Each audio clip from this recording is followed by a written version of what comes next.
Conséquences philosophiques de la réincarnation. But. La loi des renaissances explique et complète le principe d'immortalité. L'évolution de l'être indique un plan et un but. Ce but, qui est la perfection, ne saurait se réaliser dans une existence unique, si longue, si fructueuse fût-elle.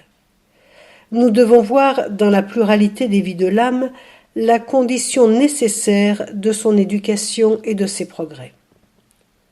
C'est par ses propres efforts, ses luttes, ses souffrances, qu'elle se rachète de son état d'ignorance et d'infériorité et s'élève, degré à degré, sur la terre d'abord, puis à travers les demeures innombrables du ciel étoilé. La réincarnation, affirmée par les voix d'outre-tombe, est la seule forme rationnelle sous laquelle on puisse admettre la réparation des fautes commises et l'évolution graduelle des êtres. Sans elle, on ne voit guère de sanction morale satisfaisante et complète. Pas de conception possible d'un être qui gouverne l'univers avec justice. Métempsychose et réincarnation. La métempsychose se distingue de la réincarnation en postulant qu'après la mort, l'homme peut se réincarner dans un corps humain, animal ou végétal. Les esprits nous apprennent que l'esprit ne peut pas rétrograder et que la métempsychose est fausse si l'on entend par ce mot la transmigration de l'homme dans l'animal et réciproquement. On peut toutefois supposer que l'âme qui anime l'homme aujourd'hui ait pu progresser par la filière animale et même végétale, où elle aurait acquis des développements qui auraient transformé sa nature. Nous savons que, sur notre globe, la vie apparaît d'abord sous les aspects les plus simples, les plus élémentaires, pour s'élever, par une progression constante, de forme en forme, d'espèce en espèce, jusqu'au type humain, couronnement de la création terrestre. Graduellement, les organismes se développent et s'affinent, la sensibilité s'accroît. Lentement, la vie se dégage des étreintes de la matière. L'instinct aveugle fait place à l'intelligence et à la raison. Cette échelle de l'évolution progressive, dont les bas degrés plongent dans un ténébreux abîme, chaque âme l'a-t-elle parcourue ? Avant d'acquérir la conscience et la liberté, avant de se posséder dans la plénitude de sa volonté, a-t-elle dû animer les organismes rudimentaires, revêtir les formes inférieures de la vie ? L'étude du caractère humain, encore empreint de bestialité, nous porterait à le croire.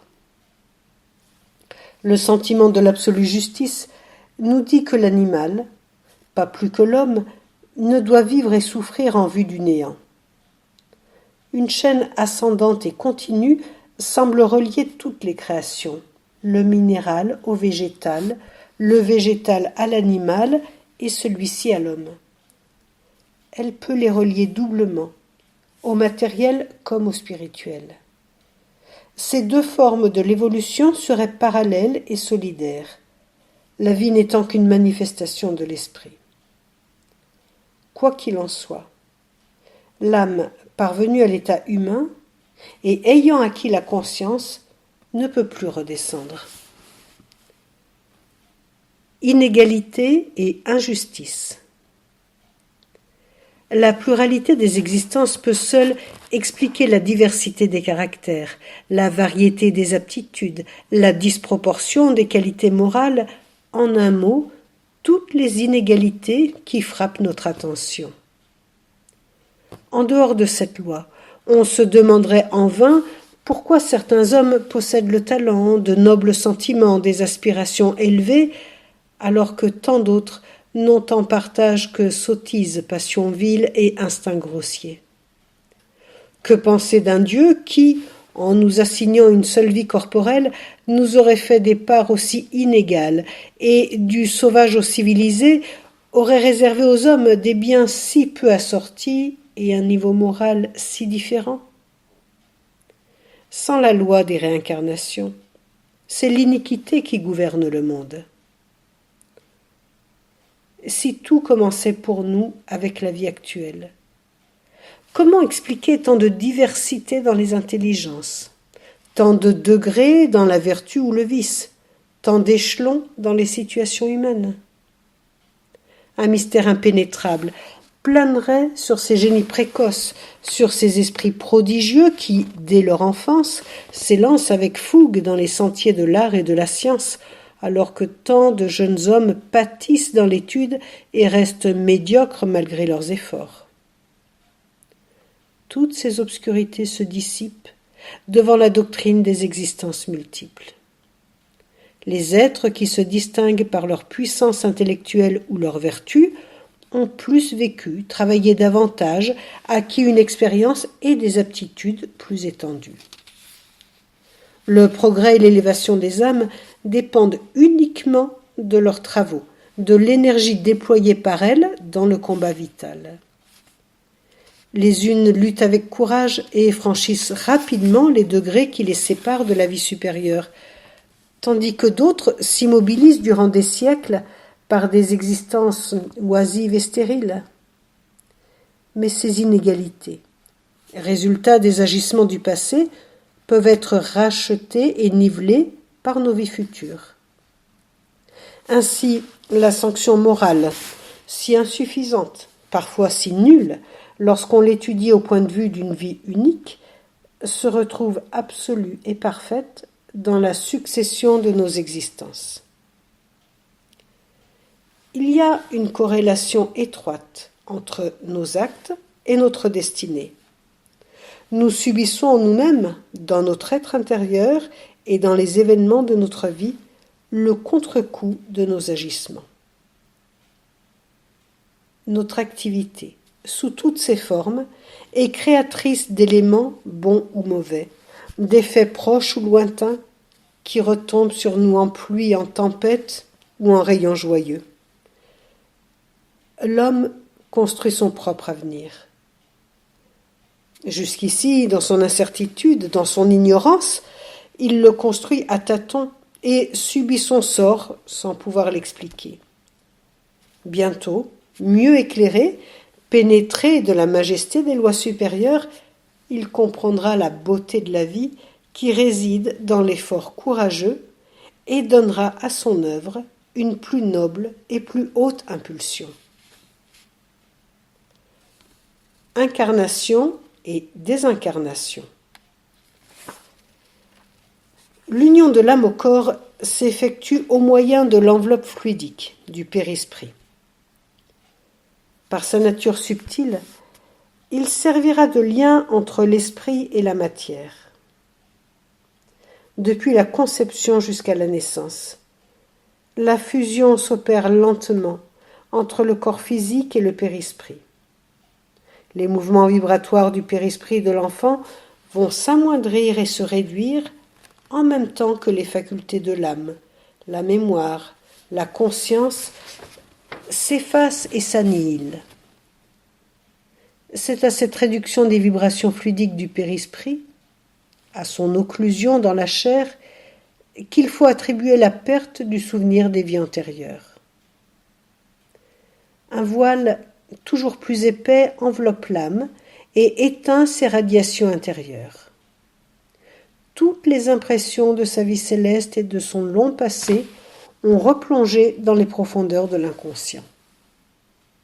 Elles n'en émergeront plus qu'aux heures d'extériorisation ou à la mort, lorsque l'esprit, recouvrant la plénitude de ses mouvements vibratoires, évoquera le monde endormi de ses souvenirs. Au moment de la mort, tout est d'abord confus.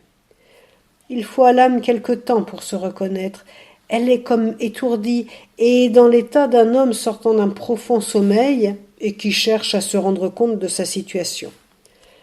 La lucidité des idées et la mémoire du passé lui reviennent à mesure que s'efface l'influence de la matière dont elle vient de se dégager, et que se dissipe l'espèce de brouillard qui obscurcit ses pensées.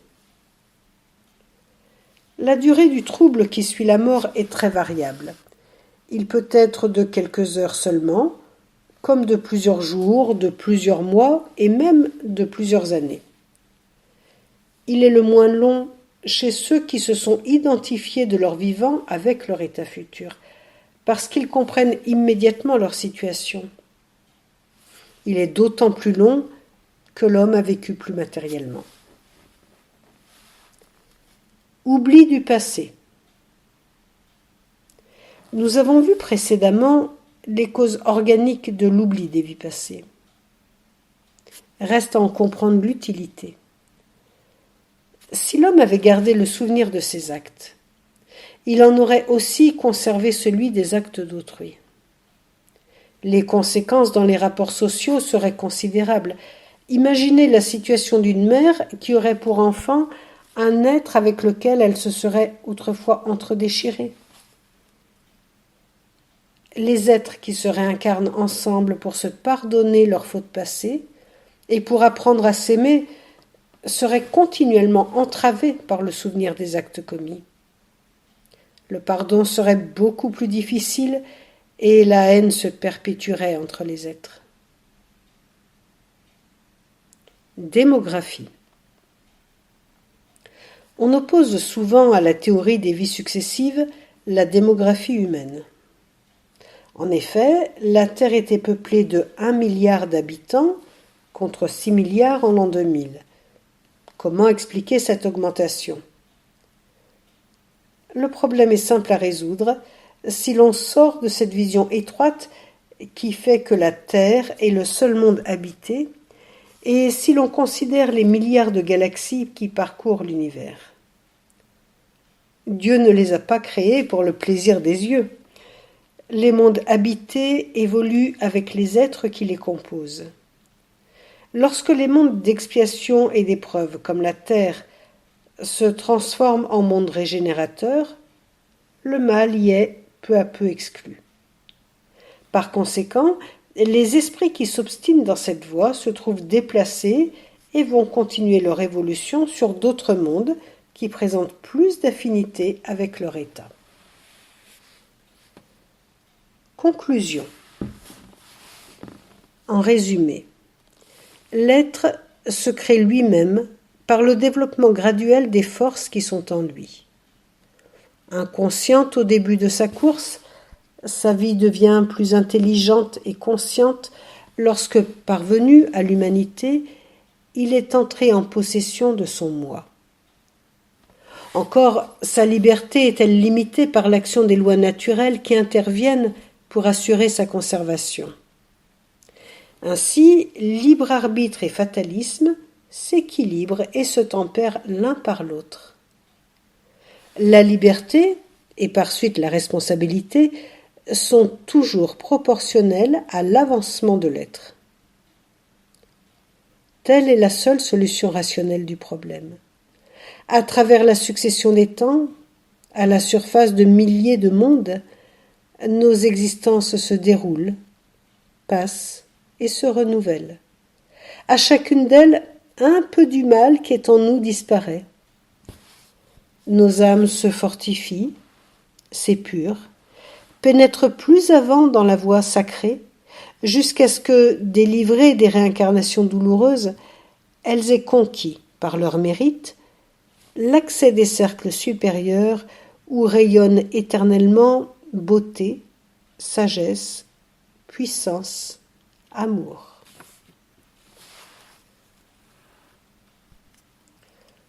Pour en savoir plus, le livre des esprits d'Allan Kardec, deuxième partie, chapitre 2, Incarnation des esprits. Le livre des esprits d'Allan Kardec, deuxième partie, chapitre 3, Retour de la vie corporelle à la vie spirituelle. Le livre des esprits d'Allan Kardec, deuxième partie, chapitre 4, Pluralité des existences. Le livre des esprits d'Allan Kardec, deuxième partie, chapitre 5, Considération sur la pluralité des existences. Le livre des esprits d'Allan Kardec, deuxième partie, chapitre 11, Métempsychose. Le livre des esprits d'Allan Kardec, deuxième partie, chapitre 7, Retour à la vie corporelle. Qu'est-ce que le spiritisme d'Allan Kardec? Numéro 116-117, 144-145. L'Évangile selon le spiritisme d'Allan Kardec, chapitre 4, Personne ne peut voir le royaume de Dieu s'il ne renaît de nouveau. Après la mort de Léon Denis, deuxième partie, chapitre 11, La pluralité des existences. Après la mort de Léon Denis, quatrième partie. Chapitre 41, Réincarnation. Le problème de l'être et de la destinée de Léon Denis. Deuxième partie, chapitre 13, Les vies successives, la réincarnation et ses lois. Le problème de l'être et de la destinée de Léon Denis. Deuxième partie, chapitre 16, Les vies successives, objections et critiques. Synthèse pratique du spiritualisme de Léon Denis. 2. De la réincarnation. Spiritualisme vers la lumière de Louis Céré. Hérédité, réincarnation, page 102.